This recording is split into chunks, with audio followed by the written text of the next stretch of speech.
With a WWE star taking a break from the company and more, this is Wrestling Hub. My name is John and you're watching the Wrestling Report. Before we get into the rest of the video, make sure you subscribe to Wrestling Hub and turn on all notifications to stay up to date with everything in the world of pro wrestling. Also, don't forget to follow us on Instagram at Wrestling Hub Official and follow us on Twitter at Wrestling_Hub.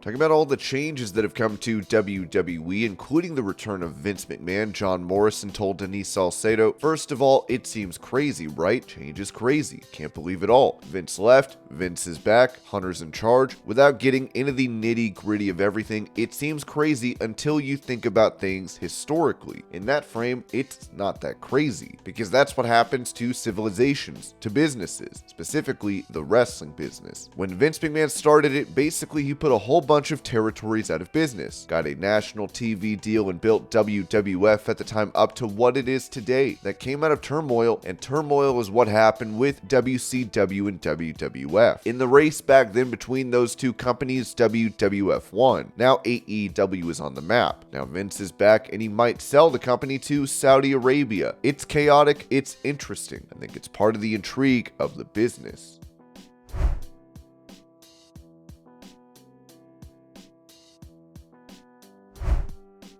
Speaking about potential WWE Hall of Fame inductions, Trish Stratus said on Casual Conversations with the Classic, "The aforementioned Mickie James, that's for sure. I'd like Victoria to get inducted. Soon would be great. I think she's well deserving. I think she's underrated. I do so many interviews and people ask me about different feud and different rivalries. I feel like when we were competing, women's wrestling was just turning the corner as far as being taken seriously. Those matches with her that people see like, oh, this is actually legit, and this is a viable part of the entire show. So yeah, Victoria for the Hall of Fame."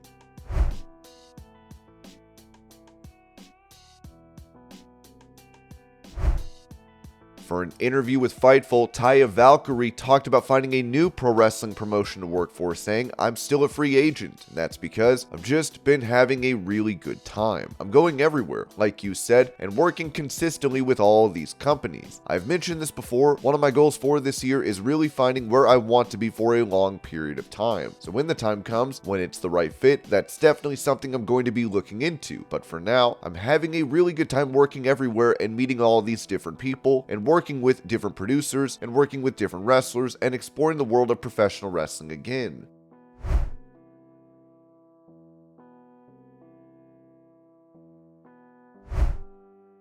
On Busted Open Radio, NXT North American Champion Wes Lee talked about breaking into the pro wrestling business as he said, "I did not expect to make it past 24. I had no outlook, no plan, no vision. I joined the military at 18 and I got out at 23 and did not know what the hell I was going to be doing with myself. During that time, I did start to train and kind of get my feet wet with professional wrestling, but nothing had really taken off and I did not feel like this was going to be a path that I was going to be able to do until I truly dedicated myself to it. Even then, you never really know what's going to come out of it. So the karma within the business blessed me in a way with opportunities that I was able to step up and knock it out of the park. And I just continued to have those opportunities. Now I have a purpose. I didn't know how I was going to impact the world, but I had a feeling that it was going to end up happening in some way. With it being on this path, I know that I'm only scratching the surface of my potential. I know that there are more areas that I'm going to be able to pull from and new plateaus that I'm going to reach and break through. I'm just having fun. I'm having a lot of fun right now figuring this out because I'm still figuring it out. This is the constant, ever-evolving process. If you feel like you've figured everything out, you're wrong. There's always something to learn and there's always something to get better at."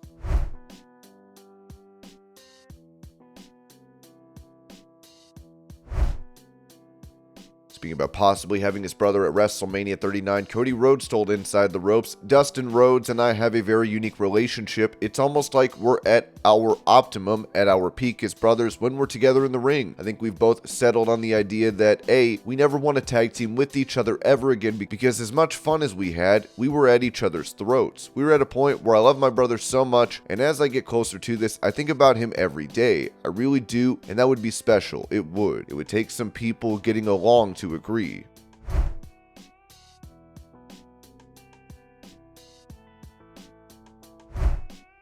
With AEW star Ricky Starks seen backstage with Cody Rhodes at the Royal Rumble, the American Nightmare addressed this, telling Sports Mail, "Yeah, what an idiot though, right? Listen, it's one of those things where the locker room have crossover. People are married to other people from other locker rooms. People are friends. This is a kid I started on his journey at my former home, and obviously I want to follow and see his journey, but I will say it's probably best that none of my friends come and visit me at the shows anymore. We don't need security cam footage of that. Poor dude. Hope he didn't get in any trouble." I don't think he did. He was there to support a friend who had been absolutely down and out with a pec injury. Ricky was one of the guys who nursed me through it to a degree and helped remind me of who I can be. I was happy to have him, and I had some other friends there. The other friends stayed on the bus because they were not crazy yahoos. Hopefully, we can watch each other from a distance. I don't want to cause any strife between any places. We all love the same thing. It's the squared circle. It's the wrestling industry. And I always think I don't have any rules. There are rules, so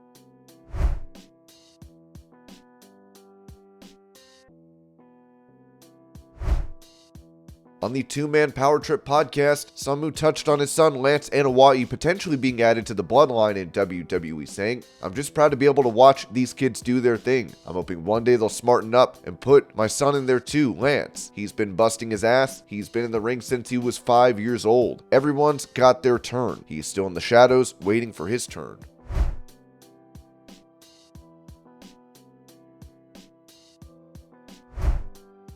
Speaking on the sessions about how she rates the genitals of fans for a price, former NXT Women's Champion Mandy Rose said, "Oh, you caught me for a loop on that one. It's a thing, I will say that. It's definitely a thing. It's crazy. I mean, we all get them in the DMs. So you know what? I might as well make the most of it." She even revealed that WWE did not warn her about her premium content prior to her release. "No one brought the concern of her fan time content to my attention besides the night before I lost the title. It was from my lawyer, and it was just saying, take this link down. The request came from WWE from legal. It was just saying, take the link down. So I complied. Obviously, it came from work, took the link down right away that night. The next day is when I lost the title and got fired the following day. I never had a warning. I know there is a lot of news out there that says I was warned. I never did, but it could have been different for sure."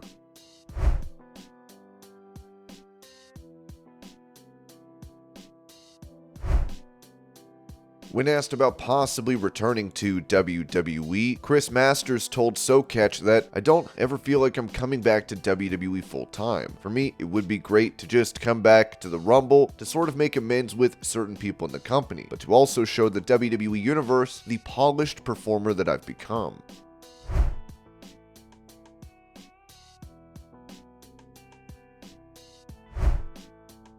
In an update on Jerry the King Lawler, Action 5 News reported that Memphis wrestling legend Jerry Lawler is recovering after having a stroke at his home in Fort Myers, Florida. Lawler, 73, has undergone surgery and is recovering at a Florida hospital. Lawler celebrated his 50th anniversary in the wrestling ring back in 2020. His storied career includes decades of wrestling in Memphis with WWE and traveling the world.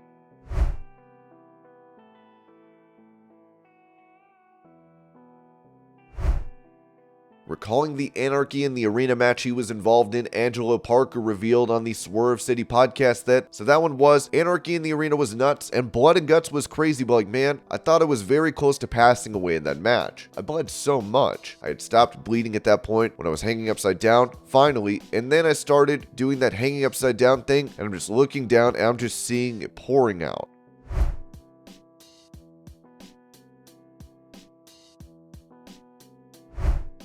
On his Hall of Fame podcast, Booker T confirmed that his Royal Rumble appearance was the last time he'd wrestle, saying, "I'm going to tell you right now, I think that was the last time people are going to see me in the ring. A reality of wrestling, I'm going to work with my students, but as far as putting my boots on again, that was the last time." It's kind of sad too. I'm kind of choked up about it a little bit. It was a great exit for me. I don't think it could have been better than that, but putting the old boots up, it's kind of hard. I think that was the last time putting on the boots and getting back in the ring at that level. I think that's the last time I really want to do it at that level. I don't think it can get better than that, seriously. I want to thank all the fans for that moment.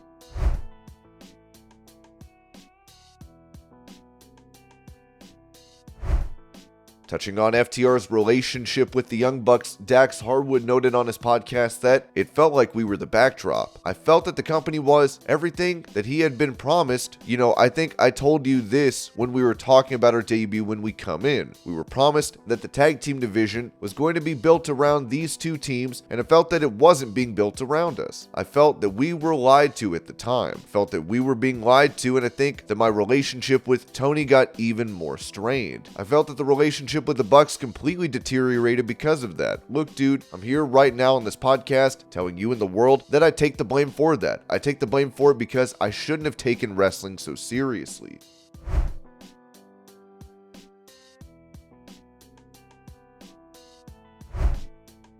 With her last seen at the Royal Rumble event, PW Insider is reporting that Alexa Bliss has not been backstage for WWE since then and is taking a break from the company. As there is no word on how long she will be out, it remains to be seen when she returns. It is worth noting that Bliss is reportedly not injured. Bliss would also seemingly respond to those reacting to her absence as she wrote on Twitter, "Good, she's boring anyway. Hopefully she's gone for good. She doesn't care anymore. Y'all don't know what you're even talking about. Hashtag stay toxic, my friends." And this was your pro wrestling news update. I hope you're all having a great day. Thank you so much for watching, and I'll see y'all later.